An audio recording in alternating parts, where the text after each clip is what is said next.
अजीज़ तलबा अस्सलाम वालेकुम। मैं हूं अली मुबशिर। आप देख रहे हैं पाकिस्तान की सबसे बड़ी यूनिवर्सिटी का पहला और मुस्तनद YouTube channel MBK student care line. और ब्रेकिंग न्यूज़ निकल के ये आ रही है कि BA का रिज़ल्ट जो उसको कुछ अपडेट किया जा रहा है, जिसको एज़ पर रूल और एज़ पर पॉलिसी कहा जा रहा है। और उसके अंदर कुछ स्टूडेंट्स जो हैं वो पास भी हो सकते हैं। तो एक बार फिर आपको ये बात क्लियर कर दूं कि BA का रिज़ल्ट जो है उसमें कुछ अपडेट्स की जा रही हैं, कुछ रिविजन्स की जा रही हैं। यूनिवर्सिटी कह रही है कि एज़ पर पॉलिसी और रूल्स के मुताबिक हम इसे कर रहे हैं, और उसके बाद आपको दोबारा रिज़ल्ट जो है वो रिवाइज़ किया जाएगा अगले हफ्ते तक।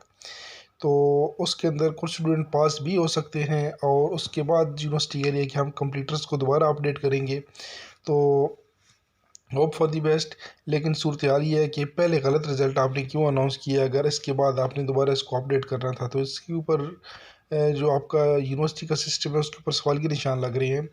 तो कम से कम आप हर चीज़ को चेक किया करें। एक ही दिन सारे रिज़ल्ट अनाउंस करने के चक्कर में आपने बेड़ा गर्क करके रख दिया है। तो उम्मीद है कि अब कुछ रेडीफ स्टूडेंट्स को देखने को मिलेगा, लेकिन अगर अब की बार अगर आप फेल हुए तो इसका मतलब आप मुकम्मल फेल होंगे। तो इसके साथ आप मुझे दीजिए इजाज़त। अल्लाह हाफिज़। पाकिस्तान जिंदाबाद और अफवाज पाकिस्तान पाइंदाबाद।